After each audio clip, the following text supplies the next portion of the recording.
Item ಯಾವುದೇ ಇರಲಿ try ಮಾಡಿ ಆಚಿ ಚಿಕನ್ ಮಸಾಲಾ. ಆಚಿ ಚಿಕನ್ ಮಸಾಲಾ.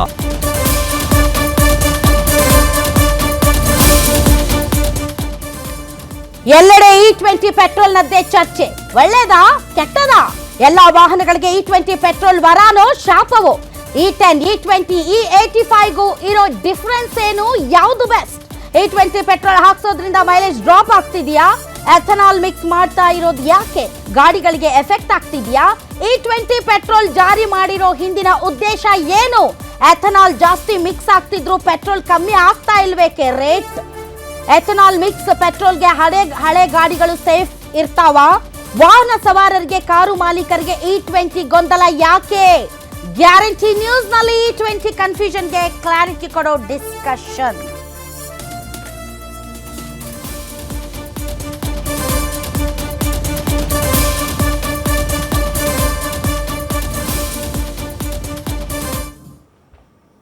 बार बार बंद हो जा रही थी, 500 मीटर चलती थी बंद हो जाती थी, इसको क्रेन से बंधवा के लेके आया हूँ।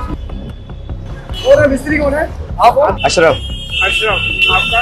जसवीर सिंह साहब। थोड़ा सा बताओ, इतना जो हंगामा मचा पड़ा है, E20 से खराब हो रही है गाड़ियाँ खराब हो रही है, धक्का मार के लाए हैं। आपकी गाड़ी है E20 जबकि कंपैटिबल है? अच्छा, ये अभी खरीदी हुई गाड़ी है कंपैटिबल? कब खरीदी थी? 2023 का मॉडल। पहले 22 की आती थी, अब 13 की रहेगी। फ्यूल पंप खराब है, इंजेक्टर चौक है। एक ये गाड़ी है जी, इसमें भी इंजेक्टर चौक है सर। अच्छा, इसमें फ्यूल मोटर चेंज करनी पड़ेगी, इंजेक्टर चेंज करने पड़ेंगे, तब जाके गाड़ी चलेगी। माइलेज तो है ही नहीं, कुछ भी खत्म है, सब में लॉस हो रहा है जी सर जी। ये पहले 15 की एवरेज निकालती थी, अब 10 की निकाल ली है। 30% का 33%। हाँ जी हाँ जी। पेट्रोल आया ना, ये देखो इनका कार बना रहा है। ये इंजेक्टर है जिससे पेट्रोल जाता है, 4 बार बदल दिया। हर गाड़ी में शिकायत है ये। ಓಕೆ, ಬಹಳಷ್ಟು ವಿಡಿಯೋಗಳು ಸೋಷಿಯಲ್ ಮೀಡಿಯಾಗಳಲ್ಲಿ ಹರಿದಾಡ್ತಾ ಇದ್ದಾವೆ. ಆಟೋಮೊಬೈಲ್ ಎಕ್ಸ್ಪರ್ಟ್ಸ್ ಬಹಳಷ್ಟು ಜನ ಈಗ ರಿಯಾಲಿಟಿ ಚೆಕ್ ಕೂಡ ಮಾಡಿಸ್ತಾ ಇದ್ದಾರೆ. ನಾರ್ಮಲ್ ಪೆಟ್ರೋಲ್ ಮತ್ತು ಎಥನಾಲ್ ಮಿಕ್ಸ್ಡ್ ಪೆಟ್ರೋಲ್ನಲ್ಲಿ ಮೈಲೇಜ್ ಎಷ್ಟು ಬರುತ್ತೆ ಅನ್ನೋದನ್ನು ನಿಗದಿತ ಕಾಲದಲ್ಲಿ ನಿಗದಿತ ಟ್ರಾಫಿಕ್ ವ್ಯವಸ್ಥೆಯಲ್ಲಿ ಓಡಿಸಿ ಯಾವ ಪೆಟ್ರೋಲ್ ಹೆಚ್ಚಿಗೆ ಮೈಲೇಜ್ ಕೊಡ್ತಾ ಇದೆ ಅನ್ನೋದ್ರ ಬಗ್ಗೆ ರಿಯಾಲಿಟಿ ಚೆಕ್ ಮಾಡ್ತಾ ಇದ್ದಾರೆ. ಮತ್ತು ಈಗ ನಿತಿನ್ ಗಡ್ಕರಿ ಅವರು ಒಂದು ಓಪನ್ ಚಾಲೆಂಜ್ ಕೊಟ್ಟಿದ್ದಾರೆ. ನೋಡಿ, ಪ್ರಪಂಚದ ಯಾವುದೇ ಭಾಗದಲ್ಲಿ E20 ಪೆಟ್ರೋಲ್ ಹಾಕೋದ್ರಿಂದ ಗಾಡಿಗಳು ಹಾಳಾಗ್ತಾ ಇದೆ ಅನ್ನೋದಕ್ಕೆ ಒಂದು ಉದಾಹರಣೆ, ಒಂದು ಎಕ್ಸಾಂಪಲ್ ತಗೊಂಡು ಬನ್ನಿ ಅಂತ. ಅದೇ ಗಡ್ಕರಿ ಅವರಿಗೆ ಜನಸಾಮಾನ್ಯರು ಕೇಳ್ತಾ ಇದ್ದಾರೆ, ಹಾಗಾದ್ರೆ ನೀವೇ ತಗೊಳ್ಳಿ ಚಾಲೆಂಜ್, ನೀವೇ ಹೇಳ್ಬಿಡಿ E20 ಪೆಟ್ರೋಲ್ ಇಂದ ಯಾವುದೇ ರೀತಿಯಾದಂತಹ ತೊಂದರೆ ಇಲ್ಲ ಅಂತ ಸರ್ಟಿಫಿಕೇಟ್ ಕೊಟ್ಬಿಡಿ, ಅಂಕಿ ಅಂಶಗಳನ್ನ ವರದಿಗಳನ್ನ ಬಿಡುಗಡೆ ಮಾಡ್ಬಿಡಿ, ನೀವು ಮಾತನ್ನ ನಂಬ್ತೀವಿ ಅಂತ. So either this way or that way, ಯಾವುದಕ್ಕಾದ್ರೂ ತಲೆ ಕೆಡ್ಸ್ಕೊಳ್ಬೇಕಲ್ಲ, ಆದ್ರೆ ಯಾವುದು ತಲೆ ಕೆಡ್ಸ್ಕೊಳ್ತಾ ಇಲ್ಲ. ಜನಕ್ಕೆ ಯಾವುದೇ ರೀತಿಯಾದಂತಹ ಚಾಯ್ಸ್ ಇಲ್ಲ, ಆಪ್ಷನ್ಸ್ ಇಲ್ಲ.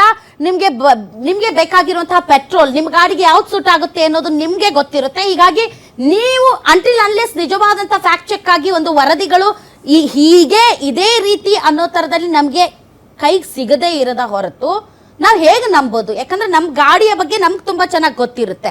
ಸೊ ನನಗೆ ಆಪ್ಷನ್ಸ್ ಇದ್ರೆ ನಾನು ಪೆಟ್ರೋಲ್ ಹಾಕ್ಸ್ಬೋದು, E20, E30, E85, ನನ್ನ ಗಾಡಿ ಯಾವ್ದಕ್ಕೆ ಚೆನ್ನಾಗಿ ಹೊಂದಾಣಿಕೆ ಆಗುತ್ತೋ ಅದನ್ನ ನಾವು ಹಾಕಿಸ್ಕೊಳ್ಳುವಂತ ಆಪ್ಷನ್ಸ್ ನಮ್ಗೆ ಕೊಡಬೇಕು. ನೋಡಿ, ನೀವು ಹಾಲು ತಗೊಳ್ರಿ, ಹಾಲಲ್ಲಿ ಟೋನ್ಡ್ ಮಿಲ್ಕ್ ಇರುತ್ತೆ ಅಥವಾ ಜಾಸ್ತಿ ಕ್ರೀಮ್ ಇರುವಂತಹ ಹಾಲು ಸಿಗುತ್ತೆ, ಬೇರೆ ಬೇರೆ ಕಂಪನಿಯ ಹಾಲು ಸಿಗುತ್ತೆ. ಸೊ ಈ ತರ ಹಾಲಿಗೂ ಇವನ್ ಗ್ಯಾಸ್ ಸಿಲಿಂಡರ್, ಸೊ ಸಬ್ಸಿಡಿ ಇರೋದು, ಸಬ್ಸಿಡಿ ಇಲ್ಲದೆ ಇರೋದು, ಎಲ್ಲದಕ್ಕೂ ಆಪ್ಷನ್ ಇದೆ. ಆದರೆ ಪೆಟ್ರೋಲ್ಗೆ ಆಪ್ಷನ್ ಇಲ್ಲ, ನೀವು ಇದನ್ನೇ ಹಾಕಿಸ್ಕೋಬೇಕು, ಬೇರೆ ವಿಧಿ ಇಲ್ಲ, ರೇಟು ಕಡಿಮೆ ಇಲ್ಲ. ಸೊ ಜನ ಕೇಳ್ತಾ ಇರುವಂತಹ ಪ್ರಶ್ನೆ, ಅಟ್ಲೀಸ್ಟ್ ನಮ್ಗೆ ಉತ್ತರ ಕೊಡಿ ಅಂತ. ಉತ್ತರ ಕೊಡಕ್ಕೆ ಯಾರು ಇಲ್ಲ. ಪೆಟ್ರೋಲಿಯಂ ಸಚಿವರು ಇದ್ದಾರೆ ಹರ್ದೀಪ್ ಸಿಂಗ್ ಪುರಿ ಅಂತ, ಅವ್ರಿಗಿಂತ ಜಾಸ್ತಿ ಗಡ್ಕರಿ ಅವರೇ ಪೆಟ್ರೋಲ್ ಬಗ್ಗೆ ಮಾತಾಡ್ತಾರೆ. ಆಲ್ ರೈಟ್, ಈ ಬಗ್ಗೆ ಚರ್ಚೆ ನಡೆಸೋದಕ್ಕೆ ಅತಿಥಿಗಳಿದ್ದಾರೆ, ಬನ್ನಿ ಅವ್ರನ್ನ ವೆಲ್ಕಮ್ ಮಾಡೋಣ. ನಮ್ಮೊಂದಿಗೆ ಇದ್ದಾರೆ ಕಾಂಗ್ರೆಸ್ ವಕ್ತಾರರಾದಂತಹ ಇರ್ಷಾದ್ ಅಹಮದ್ ಅವರು. ಸರ್, ತಮಗೆ ವಿಶೇಷ ಕಾರ್ಯಕ್ರಮಕ್ಕೆ ಸ್ವಾಗತ. ಬಿಜೆಪಿ ವಕ್ತಾರರಾದಂತಹ ಉತ್ಕರ್ಷ್ ಜಾಯ್ನ್ ಆಗಿದ್ದಾರೆ. ಉತ್ಕರ್ಷ್ ಅವರೇ, ತಮಗೂ ಸ್ವಾಗತ. ಅದೇ ರೀತಿ ಆಟೋಮೊಬೈಲ್ ಎಕ್ಸ್ಪರ್ಟ್ ಸತೀಶ್ ಜಾಯ್ನ್ ಆಗಿದ್ದಾರೆ. ಸರ್, ತಮಗೂ ಕೂಡ ಸ್ವಾಗತ. ಇನ್ನು ಟ್ರಾಫಿಕ್ ಎಕ್ಸ್ಪರ್ಟ್ ಮಧುಸೂದನ್ ಅವರು ಕೂಡ ನಮ್ಮೊಂದಿಗೆ ಝೂಮ್ ಲೈವ್ ಗೆ ಜಾಯ್ನ್ ಆಗಿದ್ದಾರೆ. ಸರ್, ತಮಗೂ ಕೂಡ ಸ್ವಾಗತ.